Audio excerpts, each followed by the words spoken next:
আসসালামু আলাইকুম। ইদানিংকালে ইমার্জেন্সিতে আমাদের সবথেকে কমন পেশেন্ট হচ্ছে পেট ব্যথা রোগী। আসলে ছোট বাচ্চা থেকে শুরু করে বয়স্ক মানুষ পর্যন্ত পেট ব্যথা, পেটের উপরের দিকে ব্যথা, নাভির চারদিকে ব্যথা, সাথে বমি ভাব বা বমি হয়, সাথে অনেক সময় দেখা যায় পায়খানা কষা থাকে। এরকম কিছু প্রবলেম নিয়ে আমাদের কাছে প্রেজেন্ট করে। এ বিষয়ে আমরা আজকে কথা বলবো। সাথে আছে আমি ডাক্তার এম আরিফ, সীতাকুণ্ড মা শিশু হাসপাতালের পক্ষ থেকে আপনাদেরকে শুভেচ্ছা।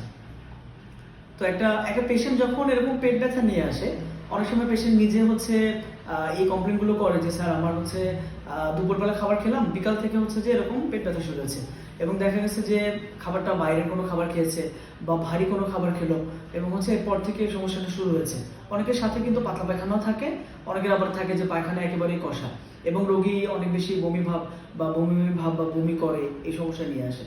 এর মধ্যে সব থেকে মানে বেশিরভাগ ক্ষেত্রে দেখা যায় যে বদহজম জনিত কারণে ব্যথাটা হয়।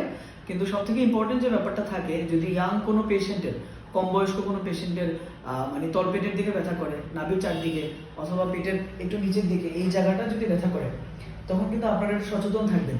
কারণ এই ব্যথাটা অনেক সময় অ্যাপেন্ডিক্সের ব্যথা হতে পারে। আমরা এরকম অনেক রোগী পেয়েছি যারা হচ্ছে ব্যথার জন্য পায়খানা রাস্তায় ডোজ দিচ্ছে, মুখে ওষুধ খাচ্ছে, ডাক্তারের কাছে ঠিকমতো আসছে না বা দেখাচ্ছে না। তখন দেখা যায় যে অ্যাপেন্ডিক্সের যে সমস্যাটা এটা বেড়ে যায়।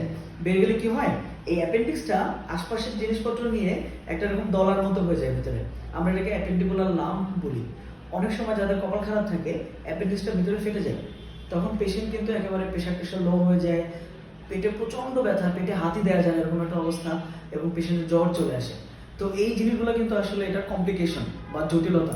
সুতরাং আপনারা পেট ব্যথা জিনিসটাকে একেবারে মানে অগ্রাহ্য করার কোনো উপায় আসলে নাই।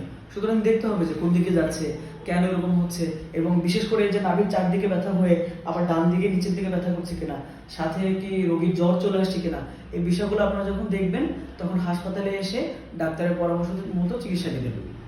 আমরা অনেক রোগী পাই, আমরা বলি যে দেখেন পেট ব্যথায় যে যাদের ব্যথা বেশি, চিকিৎসা পদ্ধতি হলো যে খাওয়া দাওয়া বন্ধ রাখতে হবে। কারণ খাবার খেলে পেটের মধ্যে যখন খাবারটা যাবে আবার কিন্তু রোগীর ব্যথা করবে, বমি লাগবে। তখন কি করতে হয়, পেশেন্টকে হচ্ছে হাসপাতালে আমরা ভর্তি দিয়ে দিই।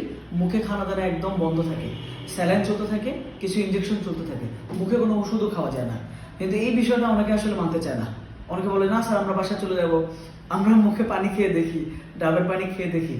তো আনফর্চুনেটলি রোগীটা কষ্ট পায়, রোগীটা আবার ওই ব্যথা নিয়ে আমাদের কাছে আবার ফেরত আসে। সুতরাং এই বিষয়ে আপনারা একটু সচেতন থাকবেন। মানে পেট ব্যথা রোগীকে বাসায় নিয়ে মুখে খাবার দেওয়ার মতো অনেক সময় রোগী উপযোগী থাকে না, উপযুক্ত থাকে না। তখন কিন্তু আমরা ভর্তির জন্য আসলে পরামর্শ দিয়ে থাকি। আরেকটা যে ইম্পর্টেন্ট ব্যাপার যেটা আমরা চেম্বারে প্রতিদিনই পাই, সেটা হচ্ছে ছোট ছোট বাচ্চাদের পেট ব্যথা। তো এইগুলোতে কিন্তু বেশিরভাগ ক্ষেত্রে আল্ট্রা করলে রিপোর্টটা নর্মাল আসে, দেখা যায় পেটের মধ্যে খালি গ্যাস জমছে আর কোনো সমস্যা নেই। এই বাচ্চাগুলো বেশিরভাগ ক্ষেত্রে দেখা যায় ফুটানো পানি খাচ্ছে না, খালি পায়ে হাঁটতেছে, দোকানের খাবার ইচ্ছা মতো খাচ্ছে, এবং পেট ব্যথা, খাবার পরে পেট ব্যথা, ঘুম থেকে উঠে পেট ব্যথা, বমি ভাব এগুলো নিয়ে আসে। মায়েরা বাবারা অনেক চিন্তার মধ্যে থাকে আসলে। তো আপনারা এই বিষয়গুলো যদি বাচ্চাকে কন্ট্রোল করতে পারেন, তাহলে কিন্তু পেট ব্যথা অনেকটা নিয়ন্ত্রণের মধ্যেই থাকবে। আর সাথে থাকার জন্য ধন্যবাদ। আসসালামু আলাইকুম।